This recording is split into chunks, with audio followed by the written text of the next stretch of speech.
한양대학교 정진욱 교수님을 모셨습니다. 교수님 안녕하십니까? 네, 반갑습니다. 반갑습니다. 어디 멀리 다녀오셨다면서요? 학회 갔다가 저희 또 플라즈마 전공하는 또 교수님들이 몇 분 있어가지고 네. 그 연구실도 찾아뵙고. 어디 다녀오셨습니까? 더블린의 더블린 시티 유니버시티라고. 네. 거기가 또 어딘데는데요? 아일랜드. 아일랜드 아일랜드가 GDP가 10만 불이 넘어요. 그래요. 네. 그러니까 우리하고 비슷하죠. GDP가요? 네, 아니 우리가 이제 GDP는 우리보다 아일랜드가 훨씬 높은데. 훨씬 높죠. 예. 네, 근데 이제 우리하고 비슷하다는 게 뭐가 비슷하냐면 영국의 식민지를 한 몇백 년 됐을걸요. 그랬는데 영국을 역전하고 이제 식민지를 했던 식민 지배를 했던 나라보다 지금 더 잘 살잖아요. 거기 뭐가 있죠, 산업이? 거기가 인텔도 들어와 있고. 네. 미국 금융회사들 많이 들어와 있고. 세금을 좀 적게 주는 거 아닙니까? 그렇죠. 그러면? EU에 들어가 있으니까. 네. 미국 회사들이 이제 EU 전초 기지죠. 네, 그리고 이제 기업 아마 세금이 굉장히 작은 것 같아요. 법인세가. 그렇죠. 네. 그래서 반도체 쪽 관련된 인텔 생산 공장이 있고요. 법인세가 실제 세율이 10%가 안 되네요. 그러니까요. 그럼 뭐 갈만하죠. 그죠. 네. 기업하기 좋은. 네. 역시 세금을 좀 깎아줘야 기업들이. 최근에 이제 우리나라도 뭐 그런 이야기가 많이 나오는데. 네. 그런 이야기라는 게 어떤 얘기예요? 그러니까 이제 뭐 검투세니 뭐니 각종 그런 거 있잖아요. 네, 그래서 제가 아일랜드 가보면서 야 우리가 뭐 이런 이야기는 약간 국뽕에 가까운 건데 우리가 이 일본에 대해서 좀 크게 한 방 날려주려면 우리가 GDP를 일본보다 한 두세 배 해야 되는 거 아니냐. 그런 생각이 들더라고요. 두세 배 하려면 한 10만 불 가까이 돼야 된다. 그 10만 불 지금 이제 GDP가 우리가 인당으로 치면 우리가 좀 더 높잖아요. 일본보다. 조금 높아졌을 거예요. 그래요? 네, 조금 높아져서 역전했는데 확실하게 이제 반도체를 위주로 해가지고 우리가 이제 좀 뭐 이런 이야기 하기 좀 그렇긴 하지만 하여튼 우리가 잘 살아야 되겠다. 근데 뭐 이제 아일랜드 가보니 그런 생각이 들어요. 3만 불 중후반 아닙니까 지금? 그렇죠. 근데 사람들이 그냥 생각하기로 야 4만 불 금방 되겠네 라고 이제 보통 하는데 또 뭐 또 경제 전문가나 산업 전문가들 보면 생각보다 4만 불 가는 것이 오래 걸릴 수 있다. 그리고 지금 여러 가지 지금 경기 지표를 보면 사실 반도체 말고는 여기 보니까 지금 지난달 수출도 반도체하고 뭐 거의 자동차하고 그렇죠. 했는데 반도체 쪽 특히 이제 메모리 쪽이 지금 수출이 그렇죠. 지금 올해 보니까 역대 최고치를 아마 이전 그때 1,000억 불 넘은 그때보다 지금 1,300 몇십억 불 넘어갈 거라고 지금 보고 있는 것 같아요. 그러면 뭐 거의 역대급이네요.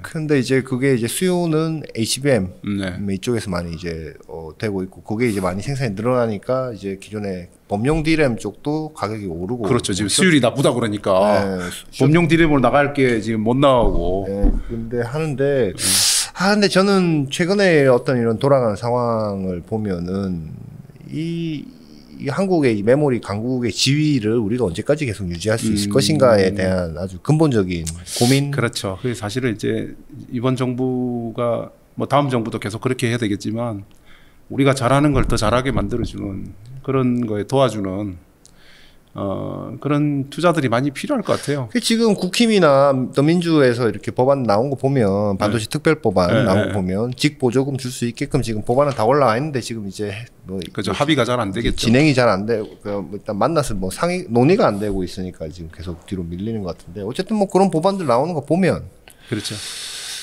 괜찮을 것 같은데 오늘 뭐 사실 교수님 그 얘기하려고 모신 건 아니고. 사실 그렇게 되려면 오늘 이야기할 주제가 잘 돼야 되는 거예요. 왜냐하면 이 전방위 산업들이 사실은 이제 뿌리거든요. 이런 게 이제 부품 산업들이. 그러니까 이제 우리가 반도체 제조 생산할 때 보면 또 최근에 뭐 3D 랜드라든지 이런 것들 때문에 시각 장비의 어떤 매출 볼륨이나 이런 것들이 굉장히 커지지 않았습니까? 그렇죠. 뭐 시각 장비 잘하는 기업들 뭐 램 리서치, 뭐 도쿄 일렉트론 그리고 뭐 어플라이드 뭐 조금 이제 어플라이드도 요즘 좀 살아나고 있어요. 그래요? 그 새로 만든 심3Y나 뭐 이 버전들이 좀 반응이 좋은 걸로. 이건 왜 좋습니까? 지금 뭐 사실 더 안 좋아지기 힘들어서 뭐라도 만들면 시장 점유율이 그 0이었어. 이제 워낙 바닥이니까 늘어나는 것밖에 없잖아요. 어플라이드가 폴리 엣지는 건 없잖아요 지금. 그러니까 이제 폴리 대형으로 만드는 거죠. 그렇죠. 네. 근데 그게 이제 좀 나오려고 하고. 원래 걔네 메탈 엣처는 되게 잘했다고 메탈하고 폴리하고 하고 그다음에 옥사이드도 하다가 옥사이드가 이제 크게 이제 좀 그랬던 거죠. 네, 실패하고. 네. 기본적으로 이제 좀 뭐 기술은 있는 것 같아요. 기술은 굉장히 좋은데 문제는 이제 뭐 이건 제 생각입니다. 제 개인적인 생각인데 이 커스터머에 대한 이 대응이 거기 제가 보면은 이제 그 어플라이드 엔지니어들이 기술에 뭐라고 해야 되나? 요즘 이제 젊은 사람들 말하는 부심이 좀 많은 사람이 많아요. 자부심이 높다. 자부심이 많은. 뭐 이거 해달라고 하면 그냥 그러면 뭐 이런 그렇죠. 겁니까? 고객을 이제 혼내가면서 그래요? 그게 필요한 게 아니고 이게 필요하다 이렇게 해가면서 하니까 대안 없이 그냥 혼자 할 때야 뭐 그렇게 하면 먹겠지만 그렇죠. 옆에 뭐 쟁쟁한 램이나 뭐 테일 같은 경쟁자들이 있는데 말이죠. 그렇죠. 근데 사실은 이제 램은 고객의 말을 잘 듣거든요. 아니 저는 최근에 도쿄 일렉트로닉에서 그때 한번 나와서 말씀해주신 극저온 엣지 장비 램이 큰일 났다라고 막 했는데 금방 또 뭘 내놨더라고요. 그렇죠. 지금 최근에 그 신문 기사 보면은 크라이오 뭐라고 이미 1000레이어 1000레이어 할 수 있다고 이야기했는데 이제 뭐 실제로 마케팅 뭐 했는지는 잘 모르겠는데 마케팅일 것 같은데 왠지. 마케팅이 그래도 중요하죠. 그렇죠. 왜냐하면 이게 아까 금방 이제 램하고 어플라이드 이야기했는데 뭐 요즘 뭐 어플라이드 많이 바뀌었겠죠. 근데 이제 이전에 제 기억에는 뭐 이 기술이 자기들이 제안한 걸 해라 써라 이런 식으로 고객을 설득시키겠다고 그러면 램은 어쨌든 고객하고 같이 개발해가면서 고객이 예를 들어서 어떤 걸 요구하면 요구에 맞춰서 이렇게 해주는 방향으로 잘 했던 것 같아요. 그래서 그런 거 보면 서비스 마인드가 있다라는 거죠. 그렇죠. 그래서 뭐 예를 들어서 크라이오 엣지도 사실은 뭐 들리는 이야기는 램이 먼저 더 준비했다. 근데 제대로 된 이제 좀 이 완성품으로 가깝게 나온 거는 텔이 먼저 나오긴 한 것 같아요. 그래요. 근데 생각보다 저도 솔직히 말해서 막 걱정을 많이 했잖아요. 램이 이제 랜드 시장을 다 뺏기겠다 이렇게 생각했는데 그 이야기를 들어보면 미리 옛날부터 준비를 했고 그 다음에 뭐 자기들도 이제 그 페이턴트에 관련된 것도 많이 준비를 해놓고 그래서 지금 양산은 사실은 양산 대응은 먼저 했다는 그런 이야기가 있어요. 그렇군요. 그것은 램에서 들으신. 그렇죠. 램도 그런 이야기 들어서 저도 좀 놀랐어요. 근데 이번에 뭐 어쨌든 또 자기들이 램에서 발표한 자료를 보면 상당히 지금 기술들을 많이 갖추고 있어가지고. 그러니까 그 자료 원문을 보셨는지 모르겠는데 하여튼 램 크라이오 3.0. 예, 3.0. 맞아. 그러니까 이제 3.0이라는 이야기가 이미 갑자기 3.0. 이전 게 이제 1.0이 양산 대응이었다는 거죠 벌써. 그래요. 네, 그러니까 이게 문제는 뭐냐면 이런 거죠. 방향이 이거냐? 라는 결정되기 전에는 사실 이제 이렇게 조금 이제 미적할 수도 있겠지만 일단 정해지면 준비가 돼 있으니까 그냥 굉장히 생각보다 빨리 접근하는 것 같아요. 그게 이제 장점인 거죠. 램 리서치에 어떻게 보면 고객들의 낸드 첨단 달성을 위한 어떤 필요한 기술 기존 대비 시각률을 2.5배 높이고 그렇죠. 뭐 옹스트롬 수준의 정밀도로 고종횡비 그렇죠. 아주 높은 하이 AR 피처를 일정하게 구현한다라고 이제 자랑을 엄청 했는데 그렇죠. 뭐 영업이 사실은 뭐 이 채널도 기업 하시는 분들이 많이 보시겠지만 사실은 뭐 너무 앞서가도 좀 그러긴 하겠지만 그래도 이 커스터머 소자 업체가 사실은 이끌어가는 거잖아요. 이제 소자 업체들의 이제 이 보이스를 잘 듣는 게 굉장히 중요하고 왜냐하면 장비는 완성된 작품을 만들지는 않거든요. 커스터머 사이트 가서 소자 업체에 가서 사실은 뭐 이렇게 이야기하면 좀 과하게 이야기할 수 있는 반 정도 만들어져 있고 나머지 반을 소자 업체에서 삼성이나 하이닉스에서 완성해 간다라고 생각하는 게 맞을 것 같아요. 그러니까 뭐 생각해 보면 일반 뭐 40~50만 원짜리 하는 가방이나 뭐 500만 원 하는 뭐 그런 명품 가방이나 별 차이 없어요 사실은. 근데 조금의 마무리가 큰 차이를 만들죠. 그렇군요. 그렇겠죠. 그러니까 이제 고객 사이트에서 얼마나 이게 완성돼 가는가. 램이 그래서 이거 뭐 뭐랄까요, 그 대대적으로 한국 언론에 홍보를 하려고 8월 23일 날, 그렇죠. 광화문 포시즌스 호텔 서울 7층 그 호텔에서 8월 23일 금요일 오전 10시부터 11시까지. 저는 뭐 커스터머는 아니지만 저도 한번 가고 싶은 생각이 드네요. 기자회견입니다. 기자회견. 기자회견을 하는데 이제 뭐 나름 그래도 기술도 좀 공개를 하고 이야기를 하겠죠. 아무리. 근데 이제 사실 이제 뭐 이런 건 또 있어요. 제가 램 이런 거 별로 안 했던 것 같고. 네. 어플라이드가 이런 걸 좀 많이 그렇죠. 과거에는 해서 뭐 디스플레이 쪽이나 이런 걸 좀 많이 했었는데 얘기를 이렇게 하면 무슨 얘기인지 알아듣기가 약간 어려워서 이제 사실은 이제 기자들 눈높이에 맞춰서 설명을 잘 해주는 게 중요한 것 같은데 그게 이제 예를 들어 개떡같이 말해도 찰떡같이 알아듣고 이렇게 뭐 그렇죠. 써야 되는데 찰떡같이 말하는데 이제 개떡같이 나올 수가 있기 때문에 자기 수준에서 우리가 알아듣는 거죠, 사실은. 맞아요. 근데 이제 사실. 잘 전달은 안 되지만 어쨌든 발표를 한다고 하니까 여기 뭐 램 리서치 코리아 박준홍 대표 그리고 뭐 박 대표님 나오시네. 시각 분야 CVP라고 하는 김태원 박사라는 분 나오셔갖고 뭐 램 크라이오 3.0에 대해서 소개를 이게 사실 제가 볼 때는 이런 행사를 램에서 한 적이 제 기억에는 거의 없었던 것 같은데. 그런 것 같아요. 제가 생각해도. 근데 어쨌든. 근데 이거를 지금 제가 볼 때 하는 이유는 지금 한국 시장 내에 뭐 혹은 뭐 도쿄 일렉트론이 일본 내에서 논문도 발표하고. 그렇죠. 뭐 400단 뚫을 수 있고 뭐 얘기했잖아요. 또 보도도 한국에서 막 되고 뭐 고객사에서도 그거 보고서는 이제 뭐 사실은 이제 같이 일을 하기 때문에 현업에 있는 사람들은 다 알겠지만 그 위에 있는 분들은 야 그렇다며 이제 기사 보고서 나는 경우들도 구매 쪽이라든지 영향을 미치기 때문에 컨센서스가 사람들이 있어야 되니까 사실은 아마 뭐 그렇게 해서 기자회견을 그렇게 하는 것 같습니다. 아마 초청한 기자들만 들어가서 들을 수 있을 텐데 뭐 일반인들이 들어가서 들을 수 있을지는 잘 모르겠네요. 기술적인 이야기를 뭐 간략하게 하긴 하겠죠. 그러면 저희가 찍었던 그때 그 극저온 식각 장치에 대한 저희 유튜브 영상 있잖아요. 그걸 한번 보고 가시면 기자님들도 도움이 되겠네요. 그거를 우리 여기 오른쪽 상단에 이제 나중에 이 녹화 방송 나갈 때 이제 한번 위에 올려주시면 그게 뭔지 이제 대략 교수님 얘기 들어보면 아 그게 그건데 카피인 것 같은데 알고 먼저 했었다. 3.0이다. 왜냐하면 뭐 그날도 제가 말씀드렸지만 이게 30년 이상 된 기술이거든요. 그러니까 이제 여기에서 이제 약간의 이제 레시피라든지 노하우라든지 이런 것들에 좀 차이가 있겠죠. 뭐 계속 그 업을 그쪽 이제 사업에서 돈도 많이 벌고 그렇죠. 기술자들도 많으니까 그래도 발빠르게 어쨌든 이 언론에 공개 얘기하고 이런 걸 보면 말씀하신 대로 이제 뭐 자존감 높은 자존감 이런 것보다는 빨리 시장 변화에 대응하는 그렇죠. 이런 움직임이 빠른 것 같다라는 생각이 드는군요. 이게 그러니까 이게 장비업이 우리가 착각하는 게 저도 이제 그 처음에는 그런 생각 좀 했는데 이게 제조업이라고 생각하는 거예요.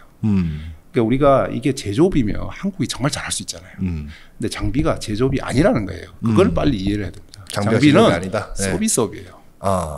장비를 100억짜리, 200억짜리 사고 그렇죠. 대응을 해줄 수 없느냐 가지고 따지거든요. 그렇지. 예를 들어서 하이닉스나 삼성 분들한테 램하고 뭐 국내 장비업체하고 뭐 어떤 차이가 있냐 대응이 다르다 이렇게 이야기해요. 예를 들어 어떤 이슈가 생겨 그럼 갖다 주는 자료가 다른 거예요. 그 자료가 서비스예요. 근데 그 서비스라는 게 뭐 인사를 잘하는 서비스가 아니고 그 기술에 대한 문제점이 생겼어. 아니면 또 우리가 어떻게 다음 스텝에 가려면 어떻게 해야 되냐. 그때 미리 솔루션을 주는 거죠.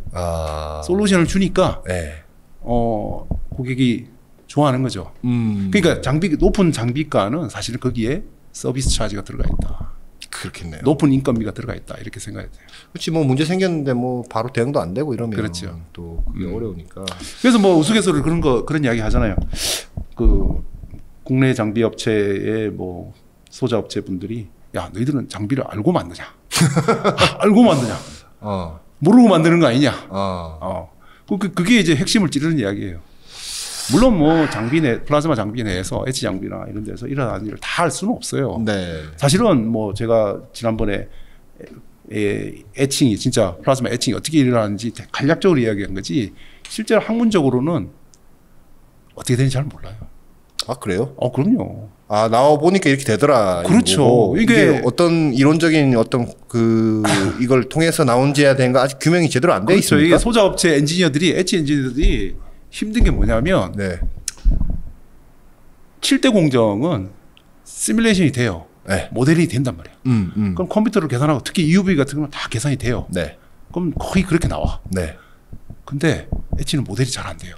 아 그래요? 네, 잘 안 되니까 일단 해봐야 돼요 그냥. 그렇죠. 해봐야 되죠. 그러니까 해봐야 된다는 이야기를 하니까 위에 임원들이 네. 야 너희들은 도대체 뭐 하는 애들이냐 뭐 하는 사람들이냐 이렇게 좀 뭔가 이게 주먹구구로 하는 느낌을 받는 거죠. 그렇군요. 10년 전이랑 20년 전이랑 똑같다. 지금도 해봐야 된다 이야기하지 말고 뭔가 좀 그 시뮬레이션이나 좀 완벽한 이론으로. 그게 왜 안 됩니까? 근데 시뮬레이션이 너무 복잡하죠. 복잡해서 너무 그렇게 반응을 일으키는 그 과정 자체가 뭐 굉장히 복잡다단한 것들이 있어갖고 그렇죠. 뭐 온도 뭐 한 1도 내려본다고 해서 뭐 확 그렇죠. 바뀌기가 바뀌겠지만 이게 어떤 메커니즘으로 이게 바뀌는지에 대해서는 규명이 제대로 안 돼 있다라는 그렇죠. 얘기예요. 이제 근본적으로 저도 이번에 이제 그 어떤 이제 한국 장비업체 대표님이 저한테 플라즈마 엣지, 플라즈마 왜 이리 복잡합니까? 복잡하고 어렵다고 직원들이 이야기하는데 왜 그렇게 어렵습니까? 저한테 물어보더라고요. 직원들이 그렇게 얘기했는데 그래서 제가 너무 그 내부에서 일어나는 물리화학적 반응이 복잡해서 그렇다라고 이야기하고 그냥 간단하게 말씀드렸는데 네. 어제 또 비슷한 생각을 학회 중에 그런 생각을 한 거예요. 왜 이 증착을 쉬운데 엣지는 왜 어렵나? 그래서 제가 삼체 영화 있죠. 삼체 봤죠. 삼체 보셨죠. 네. 저는 뭐 소문만 듣고 유튜브로만 봐가지고. 근데 그 요약만 봤는데 3바디, 이 물리에서 3바디 문제가 안 풀리는 문제예요.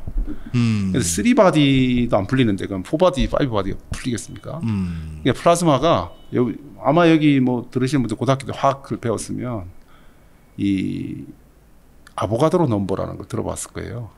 아보가드로 넘버. 저는 기억이 안 나는데 아마 이과생들은 다 기억할 것 같아요. 왜냐하면 그 문제를 많이 풀기 때문에 6.02 곱하기 10에 23승계 22.4리때 그게 3개도 아니고 10에 23승계예요.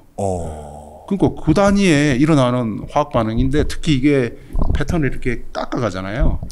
이거는 전형적으로 엔트로피를 굉장히 낮추는 일이에요. 엔트로피가 무질소도라는 거잖아요. 근데 무질소도가 이게 원래는 자연스럽게 무질소도가 커지는 방향으로 간단 말이에요. 예를 들어서 여기 지금 가만히 놔두면 이 먼지가 막 이게 이 지금 뭐라고 해야 되나 질서가 만들어져 있는 이게 없어지잖아요. 청소 안 하면 그냥 뭐 엉망이 되잖아요. 계속 쌓이죠. 그렇죠. 엉망이 됐던 거지. 그게 자연스러운 과정이란 말이에요. 근데 엣지는 진짜 굉장히 질서 있는 패턴을 만들어 나가는 거예요. 그러니까 쉽게 이야기하면 그게 한 방에 공기가 지금 골고루 있잖아요. 근데 한 곳으로 모으는 거하고 비슷한 거예요. 그런 일이 안 일어나잖아요. 그런 일 만들려면 어떻게 했습니까? 반대편이면 저하고 이 공기 분자 한 개를 핀셋으로 잡아다가 다 한 곳으로 모아야 돼. 근데 23승계야. 그러니까 이게 엄청난 일이죠. 아니 그러니까 이렇게 환경에서 이런 거 넣고 이렇게 이 온도에서 뭐 이 정도로 이렇게 쏴서 돌리면 이렇게 나오는데 왜 나오는지는 우리가 알 수가 없다라는. 대충은 아니죠. 대충은 아는데 아주 디테일하게는 모르죠. 근데 그러면은 야 장비를 알고 만드는 겁니까? 뭐 하는 거 뭔지 알고 만드는 겁니까라는 질문의 답은 모르고 만든다. 모르고 만드는 게 맞는 말이죠. 사실은 아이러니하게. 근데 이제 그 모르고 만드는 수준이 어떠냐? 요 정도 모르고 만드냐? 요 정도 모르고 만드냐? 그 차이죠. 그렇군요. 그러니까 모르는 것도 차이가 있는 거죠. 그렇게 어려운 거를 하면서 지금 전단까지 뚫는 정도의 지금 이 장비를 내놓는 이 장비 기업들은 도대체 어떤 사람들입니까? 그러니까 박사들이 많잖아요. 미국 그 램이나 어플라이드 텔도 뭐 일본의 그 유수 전문가들. 일본은 사실은 뭐 말 안 해도 되겠죠. 덕후들이 엄청 많은 거잖아요. 그 사람들은. 그런데 램이나 어플라이드나 이렇게 선진 업체들, 미국 회사들 보면 그 주변에 보세요. MIT 뭐 저기 스탠포드, 버클리 박사들이 엄청나게 있어요. 그렇군요. 그 사람들이 다 장비에서 오는 거예요. 그러니까 어떻게 보면 선순환이 되려면 우리가 제일 좋은 인력이 사실은 삼성이나 하이닉스 같은 소자 업체보다 장비 업체가 있어야 돼요. 근데 오늘도 제가 이야기 들었는데 아직도 우리가 국산 장비 20%예요. 20%.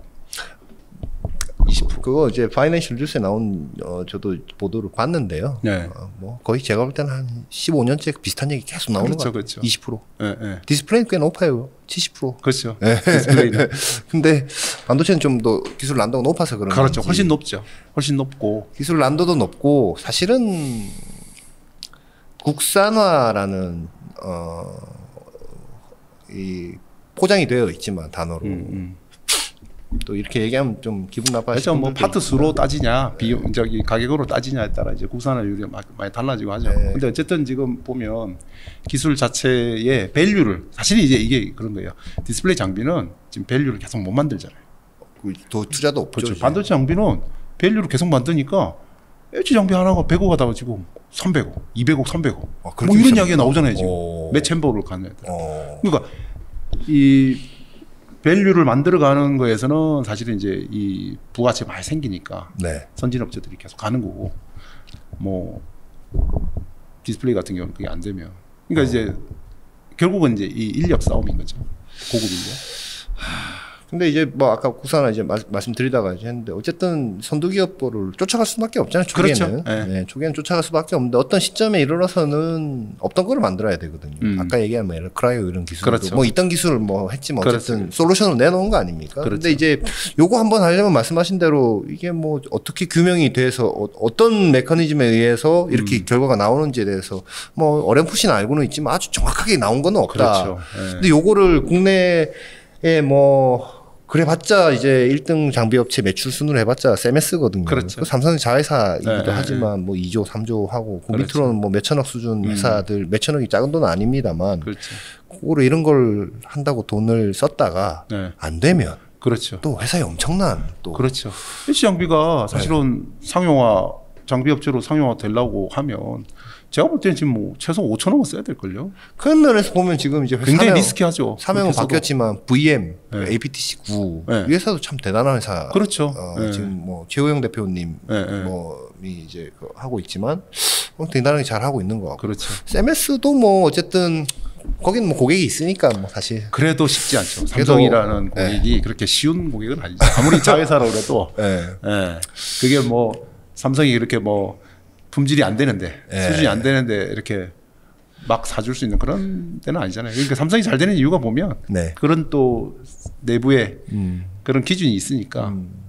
그 시각장치에 들어가는 이제 부품들이 많이 있다고 그래요. 그렇죠. 이제 오늘 이제 엄청나게 많이 들어가죠, 사실. 우리가 지금 서론을 한 20분 넘게 얘기해서 죄송한데 뭐 그 중에 이제 제일 중요한 것이 이제 RF 제너레이터, 임피던스 매처, ESC 척 등 뭐 여러 가지들이 있는데 한번 설명을 좀 해주십사 해서 제가 오늘 모셨습니다. 부품들이 이렇게 많이 결국 이런 부품들도 잘하면은 또 이게 또 모아지면은 또 장비가 되는 거니까요. 그렇죠. RF 제너레이터는 뭘 하는 겁니까? RF 제너레이터라는 건 이제 그 RF라는 게 라디오 프리퀀시잖아요. 라디오 프리퀀시. 무선 주파수 뭐 그렇죠. 그러니까 사실은 이제 무선 그러니까 교류죠. 13점 크게 뭐 제일 많이 쓰는 게 13.56MHz의 전원을 만드는 거죠. 그래서 이제 그게 이제 옛날에는 이제 라디오에 썼던 거고, 근데 이제 13.56이라는 거는 이제 그 우리가 법용으로 쓸 수 있게 이제 국가에서 이제 허용해주는, 아니면 뭐 주파수 팔잖아요. 사실은 뭐 KT에다가 옛날에 뭐 주파수 팔고 800MHz 대역이니 그렇죠. 뭐 팔잖아요. 주파수가 이게 재산이에요. 사실 공적 재산인데 13.56은 이제 이 산업계를 위해서 허용해준 주파수입니다. 그냥 누구나 쓸 수 있게. 그렇죠. 이 주파수를 써라. 왜냐하면 이게 옛날 이 무선 이 RF라는 건 라디오나 이게 통신하고 관련돼 있으니까 옛날에 이제 이 RF 개발하신 분들은 좀 고생을 많이 했어요. 왜냐하면 RF 이 13.56가 아닌 다른 주파수 막 쓰다가 아니 뭐 13.56도 마찬가지예요. 근데 이게 이 전파가 새 나오잖아요. 새 나오면 국정원이나 첩보기관에서 찾아오는 거예요. 당신 뭐 하는 거야? 그러면 뭐겠어요? 옛날 같이 우리 휴대전화도 없고. 뭐 초단파 뭐 이런 거에서 뭐 북한에 뭐 그렇죠. 그러니까 옛날에 휴대폰도 별로 없고 이럴 때는 간첩이 공중전화를 할 수는 없잖아요. 그러니까 그 주파수 써서 그렇죠. 뭘 보냈구나. RF 주파수 써가지고 무선 통신하고 그랬죠. 그러다가 이제 지금은 이제 간첩도 아마 휴대폰 쓸 거예요. 그래서 처음 개발한 사람들은 이제 간첩으로 오인받고 옛날에 뭐 어릴 때 보면은 간첩 신고는 뭐 11 뭔지 해가지고 뭐 3천만 원. 그 당시 3천만 원이면 뭐 엄청난 돈이죠. 간첩선은 5천만 원인가? 그랬고 뭐 하여튼 뭐 간첩은 얼마더라? 하여튼 지금은 뭐 사실은 간첩의 이 선이 너무 왔다 갔다 해서 저 사람 간첩인지 스파인지 뭐 사실 좀 사실은 좀 애매하죠. 많죠. 사실은 뭐 네. 우리가 교류도 해야 되고 뭐 이렇게 하긴 하는 건데 모르겠어요, 그죠? 뭐 대표님 말씀대로 좀 혼란스럽긴 한데 어쨌든 이제 RF 처음에 연구했던 사람들은 이제 그런 오해도 받고 사실은 이제 고생을 많이 했다고 그러더라고요. 근데 지금 이제 방송용 RF 이제 뭐 88.1MHz, 88.1MHz 뭐 이런 게 있고 그걸 이제 이 교류의 하이 프리퀀시로 이제 예를 들어서 플라즈마를 만든다. 그럼 이제 플라즈마를 만들어야 H를 할 수 있으니까. 그러면 이제 양극판이 있고 우리가 이제 평판형이라 그래요. 거기다 이제 좀 교류의 전압을 걸어주면 뭐 DC보다 13.56메가 같은 RF를 사용하면 이 DC보다 훨씬 더 좀 더 높은 밀도의 플라즈마를 만들 수가 있어요. 그렇군요. 아니 그러니까 13.56 메가헤르츠 대표적으로 쓰는 게 이제 13.56 메가헤르츠 주파수를 극판 양극판에다가 양극판에 이렇게 걸어서 요 사이는 이제 진공이죠. 걸어서 전압을 거는 거죠. 전압을 인가를 해주면 그렇죠. 전압을 인가해주면 요 안에 이제 전자가 진공 안에 이제 챔버 내 전자가 그 전압에 의해서 가속이 되죠. 사실은 이제 전이차에 의해서 가속되는 거죠. 그래서 이제 그 전자가 에너지를 얻어가지고 이온화를 시켜서 이제 플라즈마를 만드는 거죠. 그게 RF 제너레이터입니까? 그러니까 플라즈마 생성 장치네요. 그렇죠. 플라즈마 생성 장치예요. 그럼 굉장히 중요하죠. 사실은. 그럼 모든 플라즈마를 쓰는 장비는 RF 제너레이터가 다 들어가요. RF를 사용하면 다 RF 제너레이터 다 들어가요. 그럼 그 RF 제너레이터는 그 옛날에 뭐 그런 회사도 하시지 않으셨습니까? 대표님? 그 옛날에 이제 플라즈마트라는 회사가 그 RF 제너레이터에 들어가는 제너레이터하고 이제 챔버가 있으면 그 사이에 RF 임피던스 매칭을 해주는 그 장비가 있었죠. 그건 뭐 뒤에 얘기할 테니까. 그렇죠. 그거 하던 회사예요. 근데 RF 제너레이터는 어쨌든 플라즈마로 시각을 하는데 그 플라즈마를 생성시켜주는 부품이 RF 제너레이터면 굉장히 중요한 부품. 굉장히 중요한 부품이에요. 비싸겠네요, 그것도. 비싸죠. 그래서 그 이제 보통 한 킬로와트대 쓰거든요. 킬로와트대라는 게 전력을 이제 킬로와트대 쓰고 예를 들어서 낸드 채널홀 같은 경우는 지금 한 50킬로와트대 쓸 거예요. 채널홀을 뜯는 그 H장치는 50킬로와트. 50킬로와트 바이어스 파워가 50킬로와트면 어느 정도입니까? 50킬로와트면 여러분들 뭐 집에 그 전자레인지 있죠. 전자레인지 그게 한 1킬로와트 정도 돼요. 그렇게 최대 파워가. 그래요? 그다음에 그게 한 50개 정도. 지금 이제 그렇죠. 그거 50개죠. 그다음에 그 전열기 있죠. 지금은 이제 여름이니까 그런데 겨울에 한겨울에 우리 저기 선풍기 같이 생긴 전열기. 전열기. 그게 한 맥스 한 2kW 정도 될 거예요. 그렇군요. 볼게 달궈지잖아요. 그거 뭐 한 100개 정도 써야. 그거 이제 한 20개, 25개 50kW죠. 25개 정도 써야 50kW 시각홀 뚫는 그 H 장비 전력을 그러니까 이게 얼마나 웃긴 일이에요.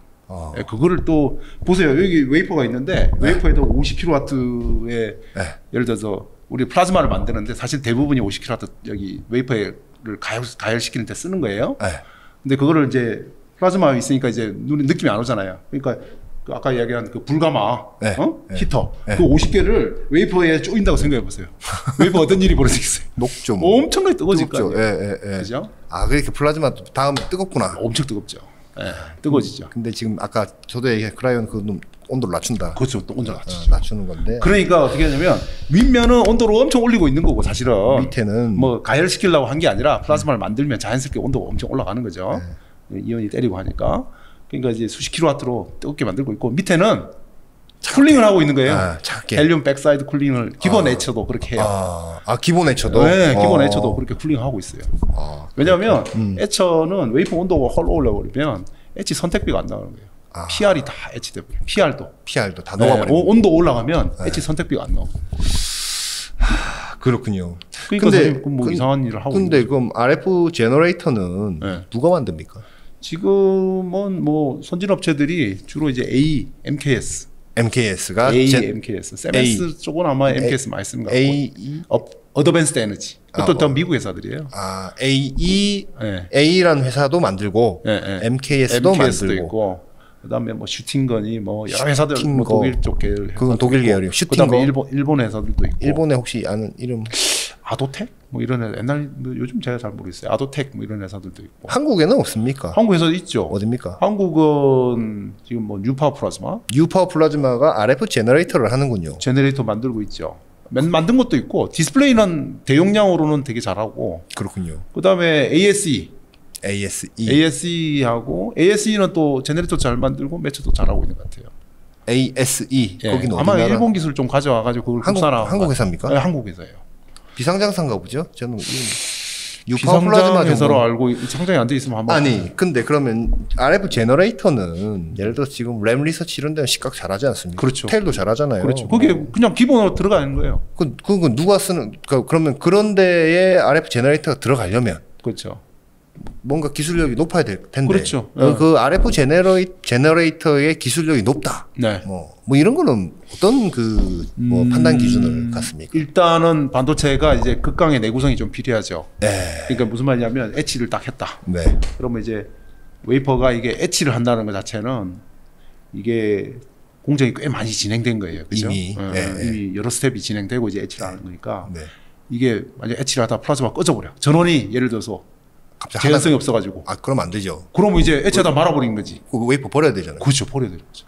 그러니까 이 내구성이 굉장히 중요하고 그 다음에 전력, 내가 세팅한 전력이 얼마나 일정하게 잘 나오냐. 일정하게 튀고 이러면 안 되고. 그렇죠.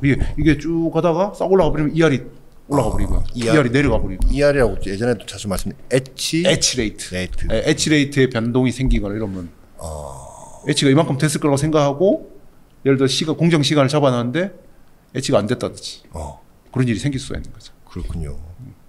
어쨌든 뭐 그런데 들어가는 이제 아까 얘기한 무슨 에너지요?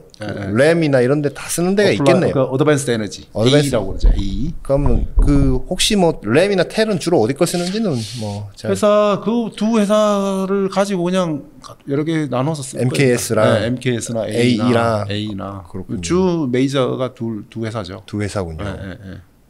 세메스도 MKS 거 쓰는 것 같아요. 세메스가 MKS 좀 더 많이 쓰는 것 같고 아마 A도 좀 쓰고 뭐 왔다 갔다 할 거예요. 국내 회사 것도 좀 쓰고 아마 그러고 있을 거예요. 아까 13.56MHz라고 했는데 다른 주파수 쓰면 안 됩니까?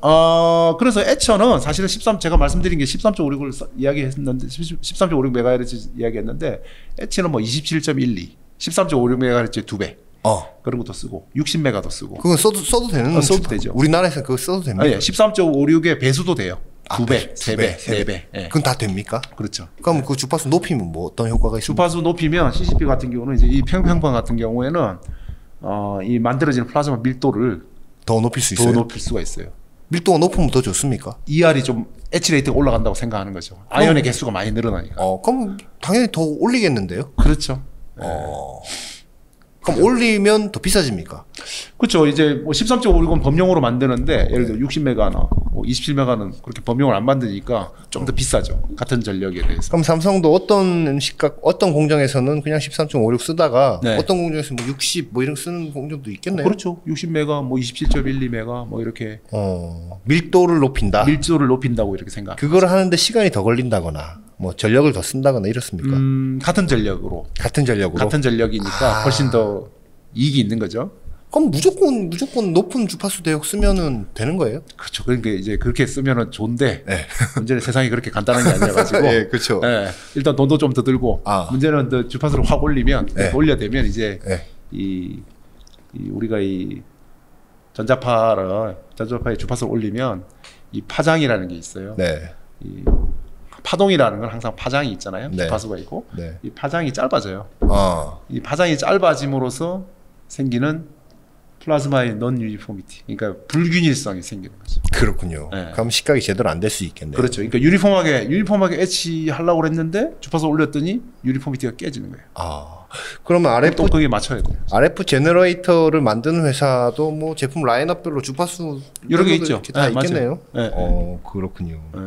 그래서 뭐 CVD 같은 경우, PCVD 같은 경우 13.56 많이 쓰죠. 근데 CVD도 제가 요즘 들으니까 이제 댐 레이트, 그러니까 증착 레이트를 올리려고, 증착 속도 올리려고 주파수를 좀 27.12나 좀 올려서 쓰고, 그 다음에 아이온 에너지는 주파수를 또 낮은 게 쓰는 게 좋아요. 그러니까 에처는 보통 이 두 개의 프리퀀시를 씁니다. 그렇군요. 그러니까 뭐 2메가 13조, 2메가 27메가. 좀 2메가는 이온 에너지를 올려주는 역할을 하는데, 뭐 2메가보다 더 낮은 400kHz 이런 걸 쓰면 더 이제 이온 에너지를 크게 할 수 있죠. 그렇군요. 네. RF 제너레이터가 그런 역할이면 매처는 임피던스 매처라고 합니까? 그렇죠. 그럼 뭐 어떤 역할을 합니까? 그러니까 이게 사실은 이제 이 파동이라는 게 파동의 개념을 이제 사실은 이제 저도 학생들 가르쳐 보면 파동의 개념을 좀 잘 못 가지고 있어요. 그래서 파동의 개념을 저도 잘 모르겠습니다. 알면은 그래서 제가 뭐 쉽게 말씀드릴게요. 뭐 대표님 이해할수록 뭐 다 할 수 있어요. 다 할 수 있는 거죠. 그렇죠. 그렇죠. 맞아요. 자, 보세요. 이게 파동이라는 게 이렇게 쭉 매질의 변화가 없으면 이게 파동이 지나가는 어떤 공간을 매질이라고 그래요. 매질. 그럼 매질이 이제 예를 들어 빛이라고 생각해 봅시다. 빛이 그냥 어떤 매질, 공기를 지나간다고 없어요. 반사가 없죠. 없잖아요. 근데 이제 물이 있어요. 공기가 있고 물이 있어. 그럼 우리가 이제 이거를 매질이 다르다. 그럼 어떻게 돼요? 굴절되지. 정확하게 하시네요. 파동의 개념을 요즘 갖고 있는 거예요. 아, 그래요? 그렇죠. 나도 모르는 사이에 알고 있는 거예요. 그러니까 파동이라는 건 매질이 달라지면 반사 굴절이 일어나요. 그래서 그 매질의 경계면에서 반사가 일어나죠. 그러니까 똑같은 일이 RF 플라즈마 장치에서 생기는 거예요. RF 제너레이터가 일종의 이 전자파를 만들고 있죠. 전자기 일종의 이제 교류 진동의 파동을 만드는데 이게 이제 55ohm이라는 이 전송선을 따라 쭉 가다가 플라즈마 장치에 오면 55ohm이 아니에요. 그럼 여기서 무슨 일이 벌어지냐면 반사가 일어나요. 그렇군요. 그러면 이 쉽게 이야기하면 장풍 같은 거예요. 내가 저기 대표님한테 장풍을 이렇게 500W의 장풍을 딱 보냈어. 근데 나한테 안 오고 절로 가. 아니 근데 뭐 가는 건 괜찮아. 가면 쟤한테 안 오잖아. 근데 쏜 사람한테 500W 다시 오면 어떻게 되겠어요? 아, 그럴 수도 있습니다. 그렇죠. 그 반사된다는 게 그런 거잖아요. 반사가. 이런 거예요. 레이저를 쐈잖아요. 대표님 이제 약 올린다고 레이저를 쐈는데 반사해가 거울을 이렇게 싹 쏴버려. 그럼 제 눈에 들어오면 어떻게 됐어요? 실명 들 수 있죠. 눈 아프고. 그렇죠. 그러니까 제너레이터에서 500W를 쐈는데 보냈는데 저기 장치에서 반사가 아까 여기 반사가 돼가지고 거의 반사돼요. 그래요? 거의 95% 반사돼요. 95%. 그럼 500W 다시 오는 거예요. 제너레이터 쪽으로 다시 오는 거예요. 그럼요. 그러면 이제 제너레이터가 뭐야? 500W니까 그나마 좀 낫죠. 뭐 5kW, 아까 뭐 50kW. 그러니까 아까 난방기 이야기하면 여기를 데운다고 데웠는데 반사가 돼서 내 얼굴이 데워지는 그런 일이 벌어질 수 있는 거죠. 쉽게 이야기하면 매처는 그거를 어떻게 하든지 그 부하에 그러니까 장비 쪽으로 그 반사되는 놈을 억지로 넣어주는 역할을 하는 거죠. 근데 이제 매질이 바뀌어서 이제 반사되거나 굴절이 이루어지는 건데, 매처는 그럼 뭐 다시 똑같게 재반사시키거나 이렇게 하는 겁니까? 그런 거죠. 그러니까 뭐 이제 사실은 뭐 이제 전기 회로적으로 이야기하면 이제 공진 현상을 좀 이용해 가지고 그 내부의 회로의 전력을 좀 키워 가지고 일부 반사되고 일부 소모되거든요. 소모되는 걸 계속 키우면 내가 넣어준 파워 같아지면 이제 그때 이제 모든 게 이제 내가 넣어준 만큼 소모하게 되는데 요는 이제 그 좀 비유적으로 이야기하면 이런 거죠. 아까 제가 여기 물이에요. 그럼 빛이 들어오면 반사된다 그랬죠. 그럼 반사되잖아요. 어쩔 수 없이 매질이 다르니까. 그럼 거울을 하나 더 넣는 거예요. 그럼 이렇게 되면 어떻게 돼요? 다시 내려가지. 그럼 또 거울 하나 더 넣는 거예요. 또 내려가지. 그렇죠. 그렇죠. 이렇게 넣어주듯이. 그럼 결국은 거울에 흡수만 없으면 100% 다시 물로 다 들어가겠죠. 그렇군요. 이제 그런 역할을 하는 거죠. 매처도 중요하네요. 엄청 중요해요. 제대로 중요해요. 그럼요. 매처는 누가 잘합니까? 매처는 RF 만드는 그 회사들이 다 합니까? 그렇죠. 그러면 결국은 그게 한 컴포넌트예요. 그렇군요. 그렇죠. 전원이잖아요. 전원이 그 제너레이터가 있고, 그다음 매처가 있고, 그다음에 이 플라즈마 저기 장치가 있잖아요. 소스가 있잖아요. 뭐 CCP든, 그다음에 코일로 만들어진 거는 이제 RCP라고 그러는데, 그것도 한 세트잖아요. 이게 완결된 한 세트니까 어떻게 보면 제너레이터 만드는 회사가 매처까지 해야 되는 거죠. 그렇군요. 그래서 저희 그 MKS가 그 플라즈마트를 인수하게 된 거예요. 그렇군요. 플라즈마트는 매처를 하는 회사. 매처를 그때 개발했죠. 그렇군요. 아니 근데 그 무슨 뭐 그 회사 맨날 그 연구실 출신인지 뭐 네. 파이스 출신인지 뭐 후배이신 것 같은데 그 무슨 인투코어 엄세훈 대표. 거기는 네. 뭡니까? 지금은 이제 그 플라즈마 고효율 플라즈마 소스인데 그게 이제 레디칼 뭐 엣치나 증착이나 드라이 프로세스 요즘은 이제 그 레디컬을 써야 되는 경우 많잖아요. 예. 이제 그런 쪽으로 쓰는. 아. 그게 이제 첫 번째고, 그다음 두 번째가 이제 CO2 분해. CO2 분해해가지고 이렇게 수소 만드는 거라든지. 굉장히 이제 친환경 쪽으로도 할 수 있고. 아니 근데 어쨌든 RF 제너레이터 엄세훈 대표가 이제 그 매처하고 처음에 우리 플라즈마트 다 했던 같이 했던 그 초기 멤버죠. 매처와 RF 제너레이터가 한 세트로 같이 들어간다. 그렇죠. 근데 지금 ICP 뭐 CCP 그거는 이제 맨 마지막에 이제 플라즈마를 진짜 만드는 구조. 예, 예. 그거는 평판형이냐 아니면 코일이냐.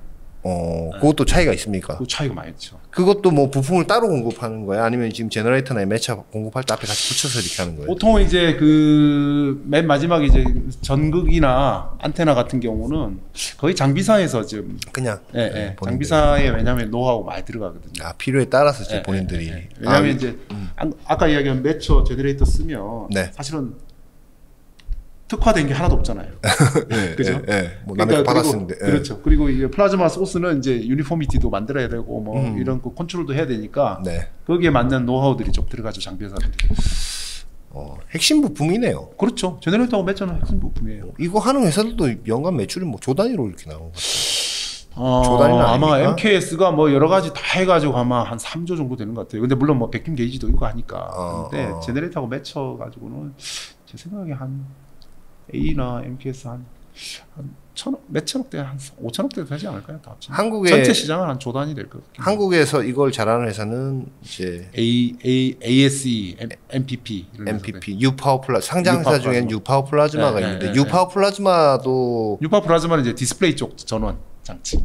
디스플레이 쪽을 많이 하는군요. RF 제너레이터하고 매처 쪽 많이 하고 최근에는 반도체 쪽도 반도체 쪽 RF 제너레이터 만들어가지고 평가도 좀 해서 좋은 결과가 좀 있는 것 같아요. 아 그게 이제 디스플레이 장비는 반도체보다는 좀 널널합니까? 그렇죠. 파워가 커요. 파워가 커요. 장비가 워낙 크니까. 아 하긴 뭐 들어가야 되는 파워. 사다리 타고 올라오고 그러잖아요. 그렇죠. 8세대 이런 것들. 반도체로 들어와서 매출 내고 이러면 그 회사도 뭔가 펀더멘탈이 엄청 좋아지는 거군요. 그렇죠. 그러니까 사실은 이제 RF 제너레이터 그러니까 반도체 쪽 RF 제너레이터나 매처 쪽이 MPP가 들어오게 되면 시장 매출 확대가 좀 많이 될 수 있죠. 회사의 근데 이제 이게 제품이 요구하는 이제 이 뭐라고 해야 되나 기준이 요건이 좀 높은 거죠. 근데 그것만 잘 넘기면 굉장히 이제 어떻게 보면 가능성이 높다고 보죠. 성장 가능성. 그렇군요. RF 제너레이터나 임피던스 매처 이건 한 세트라고 모듈처럼 그렇죠. 됐다고 하니까. 뭐 예를 들어 소자 업체에서 문제 생기면 다 부르죠. 그러니까 둘이 가는 것보다 한 회사가 가는 게 한 회사가 그렇죠. MKS 혼자 가는 게 뭐 A나 뭐 이런 데서. 왜냐면 매처 만들어서 제너레이터는 사실은 서로 엮여 있는 문제거든요. 그리고 매칭을 빨리 해야 돼요 요즘은. 임피던스 매칭을. 장품을 샀을 때 빨리 막아야 될 거 아니에요. 그 왜 그렇습니까? 왜 빨리 옛날에 빨리 막는 게 아니고 빨리 이제 다 들어오게 안 그러면 반사가 되니까. 그 옛날에는 그럼 장품 속도가 느렸습니까? 그렇죠. 지금은 사실은 ALE든 ALD 같은 경우도 플라즈마를 켜는 시간 되게 짧아요. 아 그래요? 1초 단위 하니까 매일 임피던스 매칭 1초 걸려요. 그럼 어떻게 되겠어요? 플라즈마 제대로 켜지지도 않고 끝나는 거예요. 그럼 0. 몇 초로 이렇게. 그렇죠. 0.1초. 그래서 이제 매칭 기술도 이제 고전적인 방식이 아닌 다른 방식을 만들고 이렇게 하죠. 야 역시 이거 시각 장비 이런 거 처음 할 때 이거 설명 RF 제너레이터로 한번 플라즈마 한번 해봐야 되겠어 하고 했더니 뭐 안에서 다 왔다 갔다 반사되고 뭐 그렇죠. 이래서 하니까 어떻게 하지 매처 만들어서 넣고 뭐 이렇게 이제 했나 그렇죠. 근데 그 매칭하는 과정도 생각보다 쉽지 않아요.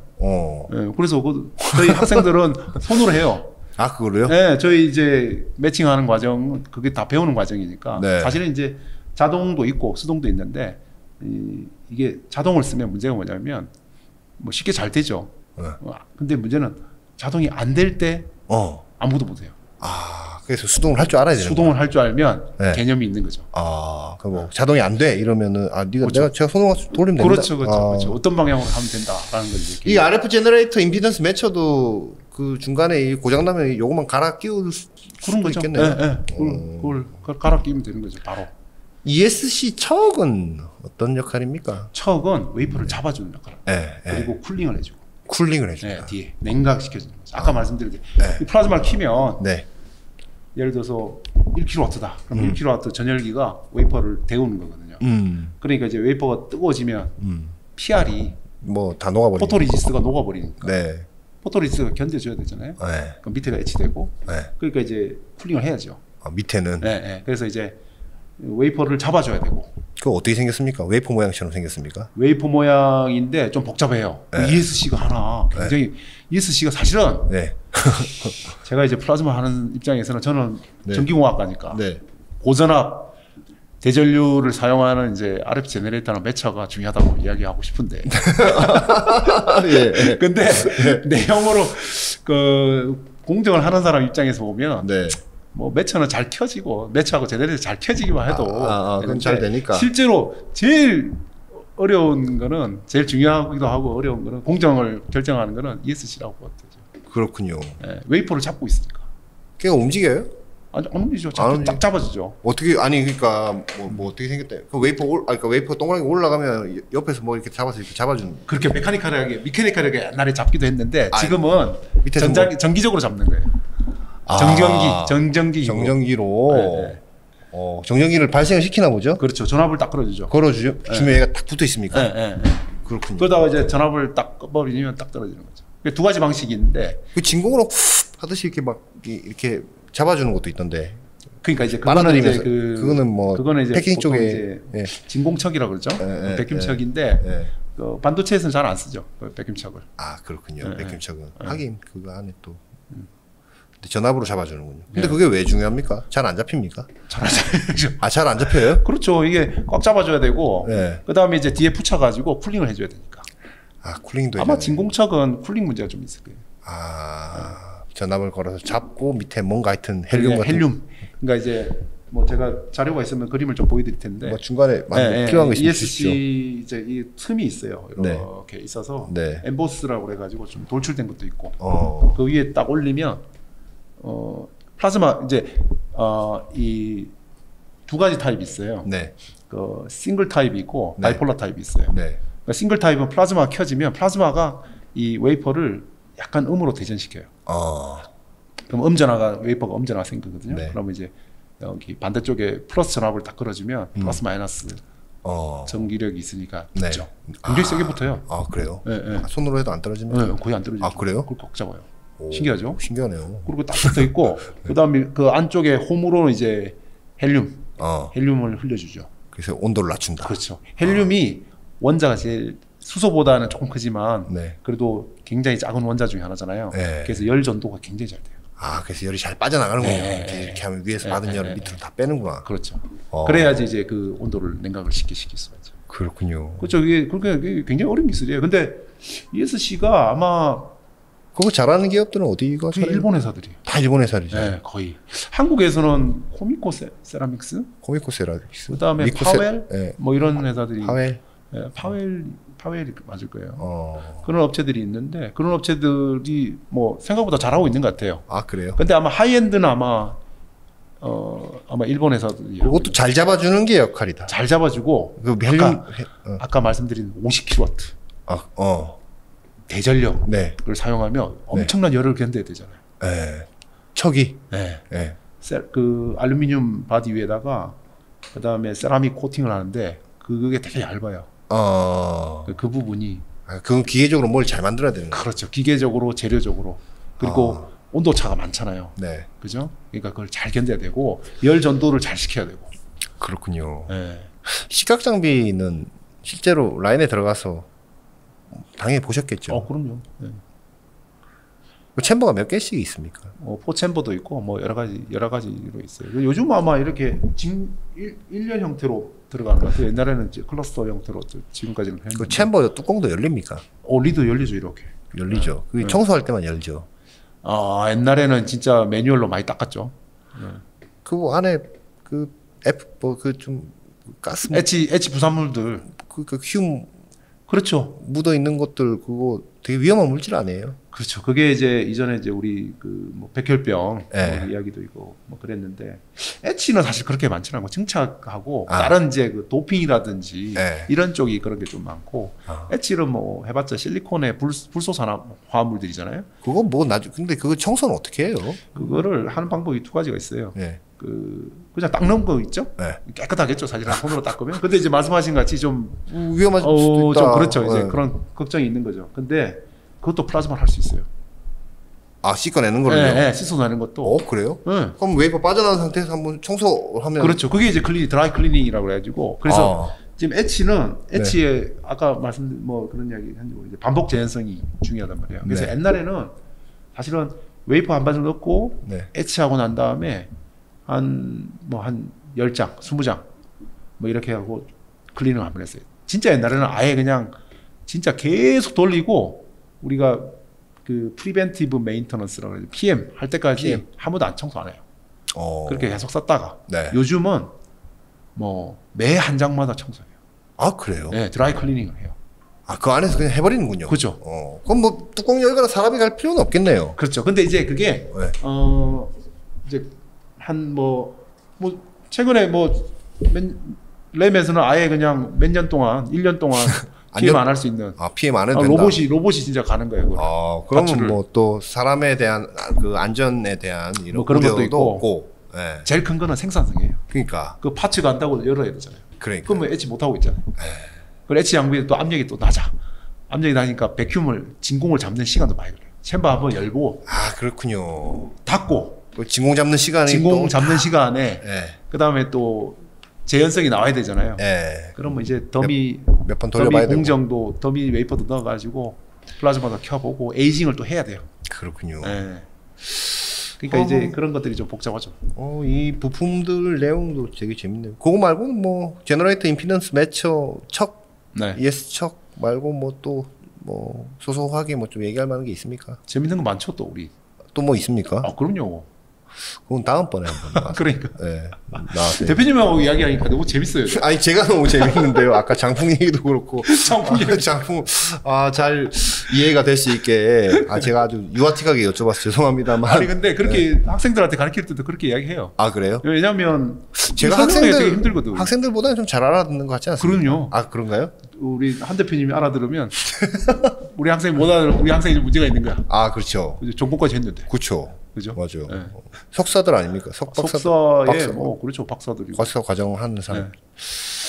근데 이게 이 분야가 RF 제너레이터하고 매처하고 이 전원 쪽이잖아요. 근데 이게 약간 틈새예요.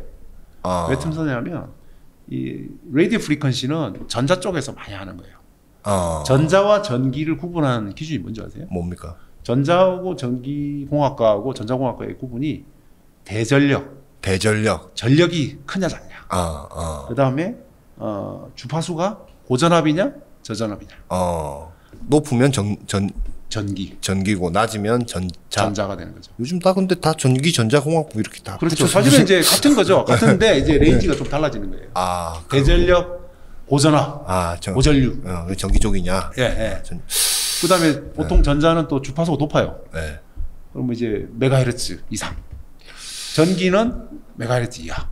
아니 근데 지금 이게 전기, 전자, 물리, 화학 지금 다 들어간 거예요. 다 들어가 있죠. 기계도 있는 거죠. 그렇죠. 그래서 이게 종합과학이에요. 반도체가. 그렇죠.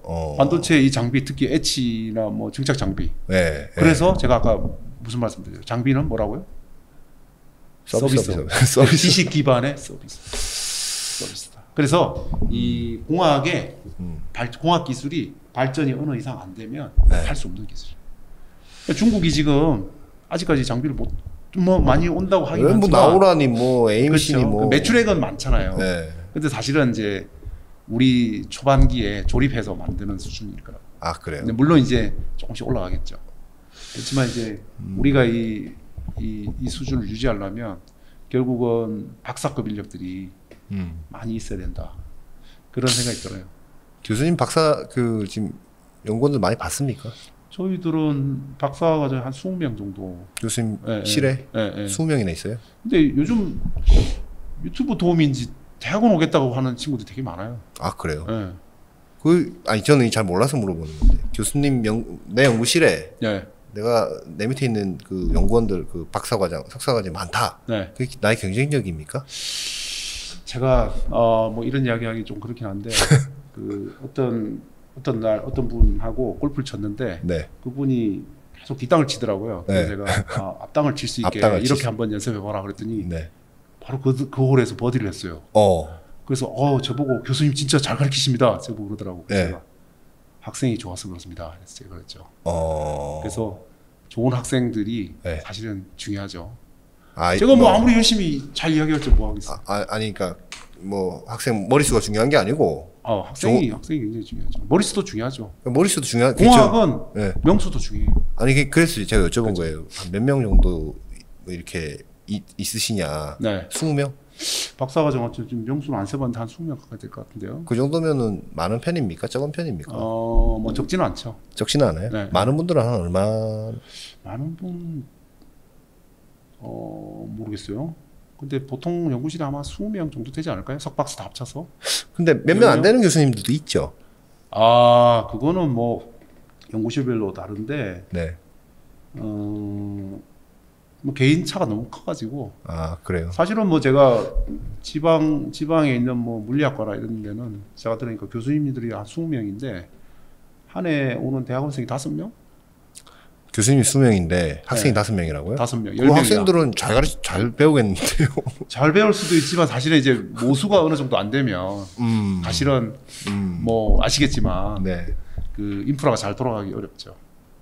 아니 그러면 20명 월급도 다 줘야 됩니까? 교수님이? 그 이제 정보과제 많이 해야죠. 그러니까. 그렇군요. 네. 월급은 얼마나 받아요?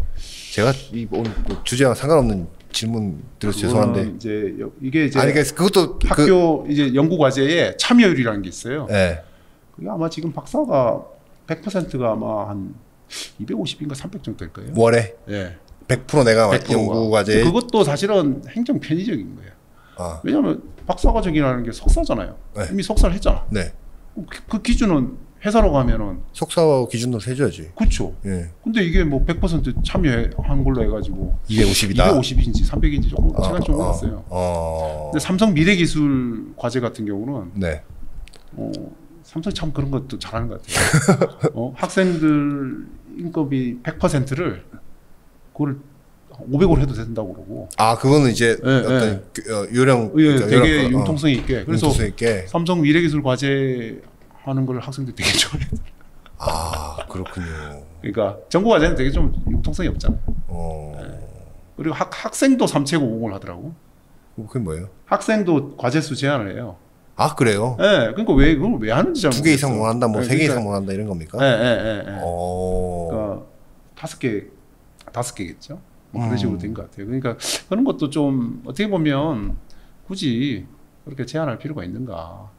교수님 그 연구실로 가면 네. 주로 뭘 연구합니까? 우리는 아까 말씀드린 플라즈마 자체를 연구해요. 플라즈마를? 네, 플라즈마 만드는 것부터 해가지고 만드는 거 하고. 네. 그다음에 이제 그러니까 이제 수동으로 매칭도 해볼 수 있어요. 장풍을 빨리 아도겐 뭐 안 돌아가게 그렇게 손으로도 해야 되고. 그다음에 이제 새로운 플라즈마 소스를 만들려면 어떻게 해야 되나. 그런 거. 새로운 플라즈마 소스란 건 뭘 얘기하는 겁니까? 그러니까 예를 들어서 이런 겁니다. 그러니까 이제 에치를 하는데 플라즈마 자체가 뭐 지난번에 한 3만 도 정도 돼요. 3만 온도가 네, 전자 온도가 3만 도니까 그래서 빛이 난단 말이에요. 빛이 나는데 그만큼 뜨거우니까 뜨겁죠. 원자가 들뜬 상태가 됐다가 떨어지면서 빛이 나오잖아요. 그러면 이제 근데 그게 뜨겁다는 것 자체가 화학 반응을 잘 만들긴 하는데 문제는 이제 요즘 같이 원자 수준의 뭔가 공정을 해야 된단 말이에요. 패턴도 ALD, ALE 그렇게 되면은 문제가 이제 여러 가지 플라즈마 자체가 데미지를 주는 거예요. 왜냐하면 지금 이때까지는 원자를 수십 층을 깎아도 됐단 말이에요. 그럼 데미지를 주는 거죠. 데미지를 주고 데미지를 걷어내면 된다는 말이에요. 근데 이제 한두 층을 깎아야 돼. 그럼 데미지를 한 10층을 줘버려요. 그러면 뭐 못하는 거죠. 제대로 못 깎는 거죠. 그러니까 원자 수준의 어떤 프로세싱을 해야 된다. 공정을 해야 된다. 그러면 데미지를 주지 않는 플라즈마. 근데 이게 약간 아이러니하죠. 그러니까 수만 도는 아니어도 저희가 하는 거는 수천 도의 플라즈마. 한 10분의 1만 떨어뜨려도 그런 데미지가 싹 없어져요. 그게 ALE 이런 데 그렇게 쓸 수 있는 플라즈마 그러니까. 소스가 되는 거겠네요. 그럼 기존하고 뭔가 뭐 만드는 방법이 다른 겁니까? 아니면 뭐 아까 뭐 무슨 뭐 원리를 바꾸는 거죠. 원리를 좀 바꾸는 거죠. 그렇군요. 아니 뭐 그런 거를 연구를. 그렇죠. 그래서 그 원리를 우리가 이제 이해를 잘 해가지고 그렇게 원리에서 이제 답이 나오는 거죠. 그것도 정보 과제, 산업 과제, 산업 과제. 네, 산업 과제도 하고. 정보 과제는 몇 개나 하고? 지금 5개 하고 있는 거죠. 5개. 그러니까 5개 이상은 못 하니까 3책오공. 3책임. 5개 공. 그러니까 3책 5공이 8개가 아니고 3개 전체 5개. 그러니까 전체 5개죠. 그래서 사실은 이제 학생이 좀 많은 연구실은 아마 힘들겠네요. 5개로 하면 조금 어려운 점이 있죠. 산학과제를 많이 받으셔야 되겠네요. 그래서 이제 저희는 다행히 그래도 최근에 이제 이 엣치 쪽 기술이 어렵고 하니까 학생 뭐 제가 말씀드렸듯이 이게 이쪽 분야 플라즈마를 만들고 이해하는 거 이런 플라즈마를 쓰는 사람은 많아요. 그러니까 예를 들어서 토르로 이야기 뭐죠? 그 천둥의 신 토르에 보면 그 망치로 망치 멸리로 하잖아요. 네. 그 망치를 저희는 만든다고 생각하고 망치를 만든 다른 사람들은 이제 망치를 때리는 거죠 이렇게. 망치를 써가지고 이제 엣치도 하고 증착도 하고 하는데 저희는 이제 최근에 망치를 열심히 만들다가 망치를 가지고 이제 때려도 보는 거죠 지금. 그런 거 해보시는 스페셜 망치 만들어가지고. 한번 제대로 되는지. 근데 생각보다 잘 되고 그래서 회사들 이제 특히 뭐 이 소자 업체들도 관심 많이 가지고 그리고 뭐 아시다시피 증착하는 사람 많아요. 근데 엣치하는 사람 몇 분 없어요. 한국에? 네. 엣치하는 사람 몇 명 없어요. 엣치하는 사람이라는 거는 뭐예요? 망치를 만드는 사람은 또 별로 없는 거예요. 그렇군요. 엣치는 패턴이 필요하거든요. 증착은 패턴이 필요 없잖아요. 그렇지, 지가 증착하면 되니까 그냥. 그렇죠. 근데 패턴이 필요하면 어디서 받아야 되겠네. 패턴화된 거를. 그 정부에 감사하죠. 사실은 반도체 연구조합에서 그치. 패턴 웨이퍼 사업이 있잖아요. 있죠. 네. 그게 한 달에 얼마씩 하죠, 그게? 그게 저희가 사설로 사는 것보다 훨씬 싸고 품질이 너무 좋아요. 그 뭐 삼성이나 이런 데서 주니까. 그렇죠. 너무 좋아요. 그래서 저희가 그게 그런 식의 효과들이 정부가 굉장히 그 정부에서 좋은 역할을 하고 있습니다. 삼성에서나 하이닉스 분들한테 되게 감사하죠. 그분들 싫어하실 텐데. 돈이 안 되시는 건데. 그분들은 뭐 뒤를 만들 시간에 패턴 떠서 달라고 그래 뭐 이러면서. 그러니까. 근데 어쨌든 우리가 이 영속이 돼야 되잖아요. 지속 가능해야 되잖아요. 학생들이 엣지도 해보고 해야지 또 소자 업체에 오면 자연스럽게 교육이 돼가지고. 그렇군요. 제가 이제 소자 업체 신입사원 교육도 하는데 사실은 이제 뭐 들어봐서 아시겠지만 엣치나 특히 플라즈마가 어렵단 말이에요. 이 선호도가 되게 떨어져요. 재미없다고 생각하죠. 그렇죠. 어려우니까. 그럼 왜 들어야 되지? 뭐 약간. 그렇죠. 쉽게 갈 수 있는데. 근데 쉽게 설명 잘해 주시니까 저희 거 나중에 영상 자국 쌓이면 그거 시리즈로 한번 줘도 될 것 같은데. 그렇게 되면 이제 더 재밌겠죠. 그래서 이게 어려운 걸 도전해야지 사실 밸류가 많잖아요. 그리고 저희도 어려운 거를 쉽게 설명을 잘 하는 게 쉬운 거 쉽게 설명하는 건 누구나 하니까. 일단 손님을 많이 만들어 놓고 문전성시하게 해놓고 이제 좋은 길로 저희가 인도를 해야죠. 학생들 많이 오면 좋겠네. 그거 언제 옵니까 그런데? 지금 이제 옵니까 이제? 뭐 보통 이제 내년 2학기 내년 3월 입학은 뭐 9월 10월쯤에 이제 지금 이제 학생들 많이 연락 와요 지금. 그래요. 몇 명 와야 교수님은 좋은 겁니까? 그때 저는 좀 학생들이 오면 웬만하면 이제 열의도 있고 하면 웬만하면 좀 받아주려고 하는데.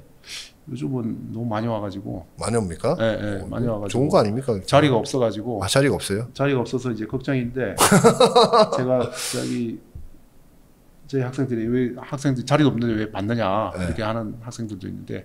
그래요? 기회를 또 안 주기도 그렇잖아요. 일단 기회는 주고. 자리를 좀 넓히시면 되잖아요. 그게 딱 정해져 있습니까? 요즘 이제 대학이 요즘 어렵죠. 재정 문제도 있고. 그렇군요. 사실은 이제 대학원 학생이 한 명 올 때마다 사실은 학교 입장에서는 지금 대학 등록금은 안 올리지만 대학원 등록금은 많이 올려놨거든요. 그래서 이제 대학원 충원이 잘 되면 학교도 재정이 돈 버네요. 그렇죠. 학교 재정이 좋아지죠. 지금 우리나라 GDP 더 올라가려면 사실은 대학원 교육이 잘 돼야 되는데 아이러니하게 지금 그런 부분이 있는 거죠.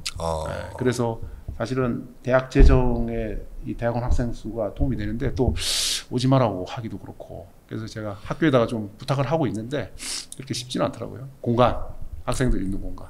아, 공간이 문제입니까? 공간이 문제죠. 그렇군요. 아, 연구실. 그렇죠. 앉아서 연구할 실. 아, 학생들이 등록금 냈는데 대학원에 앉을 자리가 없으면 좀 그렇잖아요. 아, 등록금 비쌉니까? 얼마나 합니까? 대학원 등록금은 아마 한양대 제가 정확히 잘 모르겠는데 한 입학금하면 한 700만 원 가까이 한 700만 원 좀 넘는지 그럼 2년이군요. 1년에 그럼 한 1,300 되겠죠. 꽤 비쌉니다. 아, 그렇네요. 네. 비싸네요. 근데 뭐 그래도 뭐 배우니까. 아, 그렇죠. 네. 어느 이제 자기가 졸업해가지고 네. 어느 회사를 가느냐, 어느 연봉을 받느냐가 이게 투자 대비 좋은 이제 결과로 나오겠죠. 교수님 연구실에서는 주로 어디로 갑니까? 저희는 플라스마 전공한 친구들 좀 많이 보내달라고 하는데 사람이 모자라 가지고 아니 다 못 보내고 있어요. 다 대기업으로 갑니까? 아니면 대기업을 많이 가죠. 그래요. 네. 장비업체로 보내야 된다면서요. 근데 제가 뭐 어떻게 그 학생들한테 제가 이렇게 이야기합니다. 네. 좀 재미는 없는 게 소자 업체고 네. 재미있는 게 장비 업체다. 아, 장비업체도 국내 업체다. 국내 업체도 가는 친구도 있고 아, 있습니까? 해외 장비 업체 가는 친구도 있고. 아, 그래요. 네. 국내 업체 많이 가면 좋겠네요. 국내 업체는 그래서 세메스가 노력을 많이 합니다. 세메스가 네. 세메스 같은데 말고 세메스도 어쨌든 삼성 계열이니까 그렇죠. 대기업 계열 아닌 곳으로. 근데 그건 뭐 강요할 수는 없죠. 그거는. 그렇죠. 강요할 수 없어요. 강요할 수 없고 네. 그다음에 이제 한 대표님이 지금 20대 중반이나 네. 30대 초반이다 그러면 이제 뭘 선택하실 것 같아요? 전 노렸을 것 같은데. 요즘 학생들이 그런 여유가 없어요. 그죠? 예. 저희는 대학생 때는 할 게 없었잖아요. 예. 아, 그래요? 그냥 뭐 예. 맥주나 막걸리나 좀 먹고 그냥 말았는데 지금은 유튜브 프리미엄도 해야죠. 일렉 보려면 유튜브 프리미엄 안 해도 볼 수 있습니다. 광고 좀 보면 광고를 됩니다. 많이 봐야 되죠. 예. 아, 그래요? 근데 그것도 봐야죠. 그다음에 뭐 스트리밍 음악도 들어야죠. 또 한 번씩 또 뭐 오마카세도 한번 먹어야죠. 오마카세도 한번 먹어야 되죠. 그리고 야, 우리는 없이 살았는데 너희들 왜 이러냐? 아, 그런 이야기 하면 안 됩니다. 저도 지금 20대 태어나면 오마카세 먹고 싶죠. 20대가 오마카세 먹을 돈이 없죠. 그러니까 이제 강남에서. 학생 식당을 네. 옛날에는 일주일 참고 네. 일주일 학식 먹고 그 돈 아낀 돈으로 이제 2만 원짜리 뷔페를 먹었으면 네. 지금은 한 달을 학생 식당을 먹고 10만 원짜리 오마카세를 가는 거죠. 학생 식당 밥 잘 나오지 않습니까? 뭐 그냥 배고픕니다. 카메라 끄고 이제 더 얘기하겠습니다. 제가. 교수님 다음번에 또 이어서 또 얘기해 주시면 좋겠습니다. 네네네. 고맙습니다. 예. 네, 감사합니다.